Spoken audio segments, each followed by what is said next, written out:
जय श्री कृष्णा। जय श्रीमन नारायण। मेरे भक्ति सागर 1260 राधे चैनल में आप सभी भक्तों का स्वागत है। एकादशी की आप सभी भक्तों को बहुत बहुत शुभकामनाएं। निर्जला एकादशी की आप सभी भक्तों को बहुत बहुत बधाई। आप सभी भक्तों पर विष्णु भगवान की कृपा बनी रहे। जय श्रीमन नारायण। राधे राधे। निर्जला एकादशी व्रत कथा। निर्जला एकादशी का व्रत जेठ मास के शुक्ल पक्ष की एकादशी तिथि को रखा जाता है। भगवान विष्णु को निर्जला एकादशी इतनी प्रिय है कि साल भर में आने वाली सभी एकादशियों के बराबर का पुण्य फल निर्जला एकादशी का व्रत कर रखने पर मिलता है। जो भी भक्त पूरे विधि विधान के साथ निर्जला एकादशी का व्रत रखते हैं और निर्जला एकादशी व्रत कथा का पाठ करते हैं, उन्हें वैकुंठ लोक में जगह मिलती है। ऐसे में आइए भक्त सुनते हैं निर्जला एकादशी की व्रत कथा।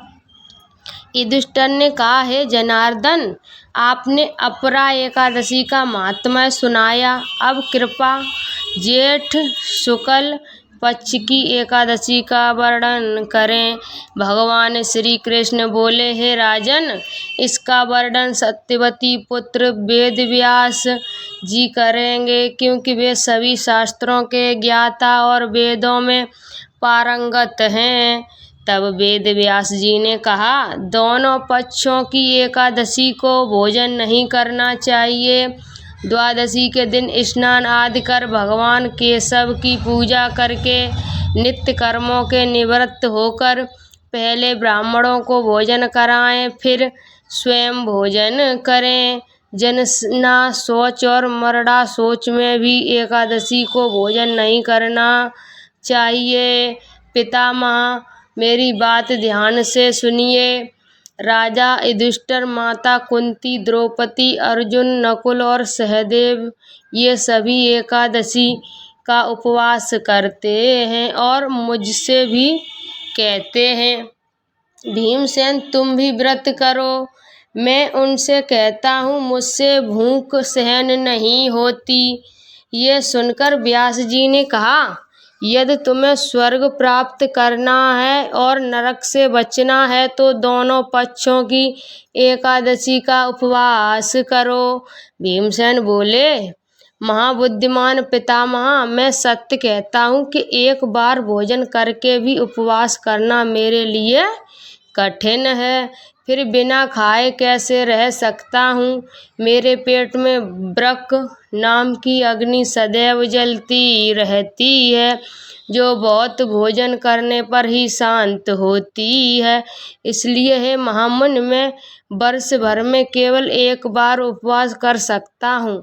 कृपा कोई ऐसा एक व्रत बताइए जिससे स्वर्ग प्राप्त हो और कल्याण हो सके, मैं उसका विधि पूर्वक पालन करूँगा। व्यास जी ने कहा, भीम से जेठ मास में जब सूर्य वृषभ या मिथुन राशि में रहते हैं, उस समय जो एकादशी आती है उसका नियम से और निर्जल उपवास करो। केवल कुल्ला या आचमन के लिए ही जल ग्रहण किया जा सकता है। इसके अतिरिक्त किसी भी प्रकार का जल विद्वान पुरुष को मुख में नहीं देना चाहिए, अन्यथा व्रत भंग हो जाता है। एकादशी को सूर्योदय से लेकर अगले दिन के सूर्योदय तक मनुष्य को जल का भी त्याग करना चाहिए, तभी यह व्रत पूर्ण होता है। द्वादशी को प्राप्त स्नान करके विधि पूर्वक ब्राह्मणों को जल और स्वर्ण का दान करना चाहिए।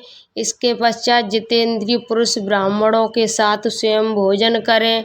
वर्ष भर में जितनी भी एकादशियां आती हैं, उनका जो पुण्य फल होता है वह सब केवल निर्जला एकादशी के व्रत से प्राप्त हो जाता है। इसमें तनिक भी संदेह नहीं है। शंख चक्र और गदा धारण करने वाले भगवान केशव ने स्वयं मुझसे कहा था कि यदि कोई मनुष्य सभी बातों को छोड़कर केवल मेरी शरण में आ जाए और एकादशी को निराहार रहे तो वह सब पापों से मुक्त हो जाता है। एकादशी व्रत करने वाले के पास कभी भी विशालकाय विकराल आकृति वाले काले रंग के दंड और पाश धारण करने वाले यमदूत नहीं आते। जब उस मनुष्य का अंत समय आता है तब पीतांबरधारी सौम्य स्वभाव वाले, हाथ में सुदर्शन चक्र धारण करने वाले और मन की गति के समान वेगशाली विष्णुदूत आकर उसे भगवान विष्णु के परम धाम ले जाते हैं। इसलिए मनुष्य को निर्जला एकादशी का पूर्ण श्रद्धा और विधि पूर्वक उपवास करना चाहिए। तुम भी यज्ञ और श्री हरि की पूजा के साथ ये व्रत करो जिससे सभी पापों की शांति हो सके। चाहे स्त्री हो या पुरुष, यदि उसने मेरु पर्वत के बराबर भी महान पाप किया हो तो भी वह एकादशी के प्रभाव से भस्म हो जाता है। जो मनुष्य उस दिन जल के नियम का पालन करता है वह पुण्य का भागी होता है। उसे एक एक पैर में करोड़ों स्वर्ण मुद्राएं दान करने के बराबर फल प्राप्त होता है। निर्जला एकादशी के दिन जो भी स्नान, दान, जप, होम आदि किया जाता है वह सब अच्छे फल देता है। ये स्वयं भगवान श्री कृष्ण का वचन है।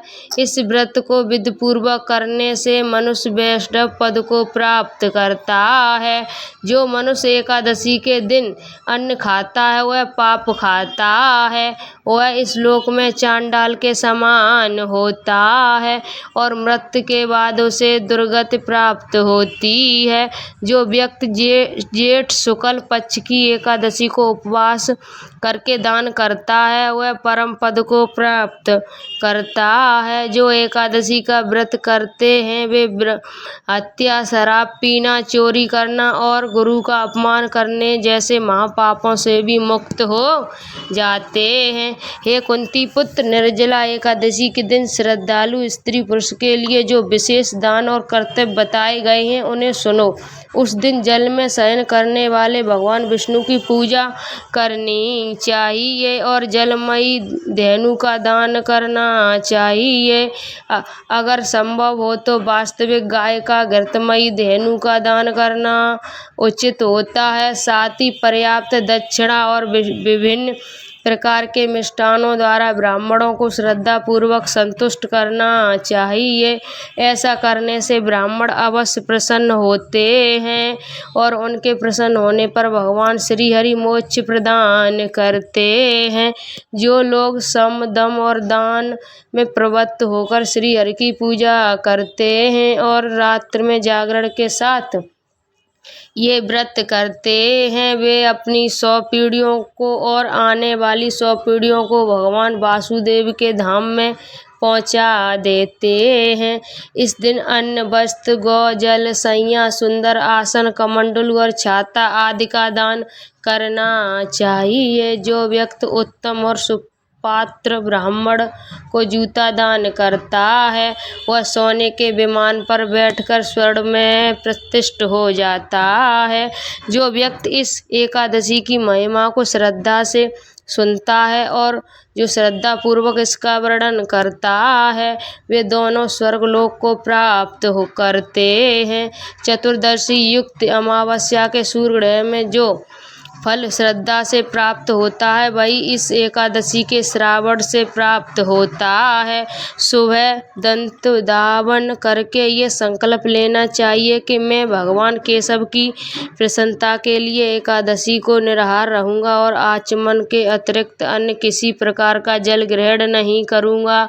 द्वादशी के दिन भगवान विष्णु की गंध, धूप, पुष्प और वस्त्रों से विधि पूर्वक पूजा कर जल का कलश दान करते हुए मंत्रोच्चार के साथ संकल्प करें। देव देव हर्षिकेश संसारणवतारक उदकुंभ प्रदाने मनखमा परमागतिम। यानी संसार सागर से तारने वाले देव हरषिकेश, इस जल के घड़े का दान करने से आप मुझे परम गति की प्राप्ति कराइए। भीमसेन, जेठ मास में शुक्ल पक्ष की जो शुभ एकादशी होती है उसका निर्जल व्रत करना चाहिए और उस दिन से ये श्रेष्ठ ब्राह्मणों को शक्कर के साथ जल के घड़े दान करना चाहिए। ऐसा करने से मनुष्य भगवान विष्णु के करीब पहुंचकर सुख और आनंद का अनुभव करता है। इसके बाद द्वादशी को ब्राह्मण भोजन कराने के बाद स्वयं भोजन करना चाहिए। जो इस प्रकार पूर्ण रूप से पाप नाशिनी एकादशी का व्रत करता है वह सब पापों से मुक्त हो अनाय पद को प्राप्त होता है। ये सुनकर भीमसेन ने भी इस शुभ एकादशी का व्रत आरंभ कर दिया। तब से ये लोक में पांडव द्वादशी के नाम से विख्यात हुई। पांडव एकादशी के नाम से जाने लगी। निर्जला एकादशी की जय, विष्णु भगवान की जय। जगदीश की आरती। ओम जय जगदीश हरे, स्वामी जय जगदीश हरे, भक्ति जनों के संकट क्षण में दूर करे। ओम जय जगदीश हरे, जो धावै फल पावै, दुख बिन से मन का, सुख संपत्ति घरे आवै, कष्ट मिटे तन का। ओम जय जगदीश हरे, माता पिता तुम मेरे, शरण गऊँ किसकी, तुम बिने और न दूजा, आस करूँ जिसकी। जगदीश हरे, तुम पूर्ण परमात्मा, तुम अंतर्यामी, पार ब्रह्म परमेश्वर, तुम सबके स्वामी। ओम जय जगदीश हरे, तुम करुणा के सागर, तुम पालन करता, मैं मूर्ख खल खामी, कृपा करो भरता, तुम हो एक अगोचर, सबके प्राणपति, किस विधि मिलूं दया मैं तुमको, मैं कुमति दीन बंद दुख हरता, तुम ठाकुर मेरे, करुणास्त बढ़ाओ द्वार पड़ा तेरे। ओम जय जगदीश हरे, विषय विकार मिटाओ, पाप हरो देवा, श्रद्धा भक्ति बढ़ाओ, संतन की सेवा। ओम जय जगदीश हरे, स्वामी जय जगदीश हरे, भक्त जनों के संकट क्षण में दूर करे। ओम जय हरे, बोलिए विष्णु भगवान की जय।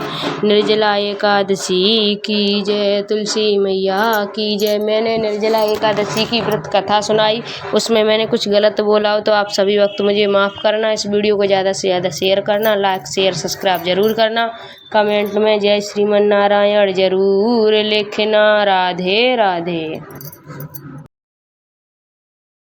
जय श्रीमन नारायण, जय श्रीमन नारायण, श्रीमन नारायण नारायण हरि हरि, लक्ष्मी नारायण नारायण हरि हरि।